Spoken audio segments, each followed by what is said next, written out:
Assalamualaikum warahmatullahi wabarakatuh. Sebelumnya perkenalkan, nama saya Asrul Maningsi dengan NIM 2111210083 dengan jurusan Pendidikan Agama Islam kelas 2D. Dan di sini saya akan menjawab pertanyaan dari Ibu Asmari Mani sebagai dosen mata kuliah Al-Quran Hadis. Dan di sini ada 4 soal. Yang pertama yaitu, menurut saudara bagaimana mengimplementasikan kedudukan dan fungsi Al-Quran dalam kehidupan kita sehari-hari? Jelaskan dengan alasan. Menurut saya, Al-Quran sendiri yaitu kitab suci Allah yang diturunkan melalui perantara malaikat Jibril dan diberikan kepada Nabi Muhammad SAW dan pengikutnya. Dan kedudukan Al-Quran yaitu yang pertama Al-Huda, yaitu sebagai petunjuk. Yang dimaksud dengan Al-Huda yaitu petunjuk bagi manusia. Dan yang kedua yaitu Al-Furqan. Al-Furqan sendiri yaitu pemisah. Yang dimaksud dengan Al-Furqan sendiri, Al-Quran sebagai pemisah antara benar dan yang salah. Dan yang ketiga yaitu Asyifa, sebagai pengobat.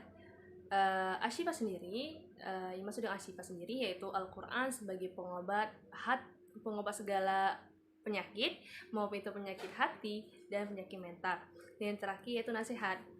Dimaksud dengan nasihat sendiri yaitu di dalam Al-Quran memiliki ajaran-ajaran dan nasihat-nasihat bagi tentang kehidupan manusia. Dan selanjutnya itu adalah fungsi-fungsi dari Al-Quran sendiri. Di dalam fungsi Al-Quran sendiri dalam kehidupan sehari-hari itu berisi tentang sumber ajaran pokok Islam, dan yang kedua itu pengajaran bagi manusia, dan yang terakhir yaitu sebagai pendoman bagi manusia. Mungkin sekian itu jawaban dari nomor 1. Dan untuk pertanyaan yang kedua yaitu, apa pembelajaran yang bisa kita ambil dari sejarah Al-Quran, mulai dari proses perwahyuan dan penghimpunan Al-Quran? Jelaskan dengan alasan. Bahwa kita ketahui Al-Quran sendiri yaitu diturunkan secara berangsur-angsur atau step by step, tidak sekaligus, dan itu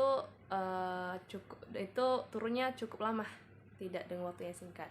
Dan hikmah yang kita ambil dari sejarah turunnya Al-Quran yaitu, yang pertama itu meneguhkan hati Rasulullah dan para sahabatnya.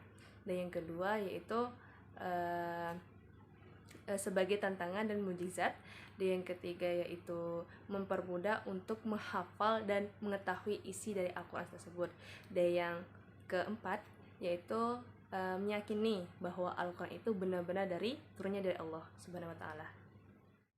Dan untuk pertanyaan yang ketiga yaitu, Al-Quran menjadi mukjizat bagi Rasulullah SAW, dan apa pendapat saudara terhadap pernyataan Allah Subhanahu wa Ta'ala akan mempermudah semua urusan manusia yang menjadi Al-Quran sebagai pedoman hidup? Jawab dengan alasan.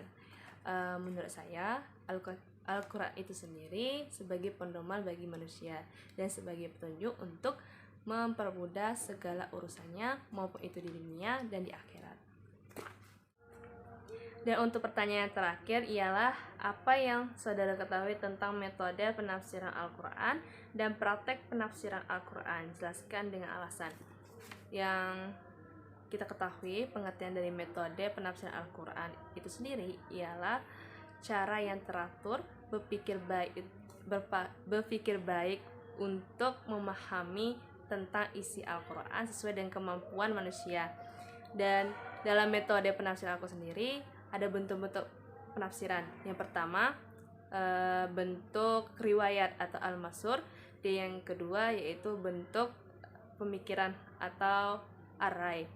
Dan tidak hanya itu, di metode penafsiran itu ada beberapa metode.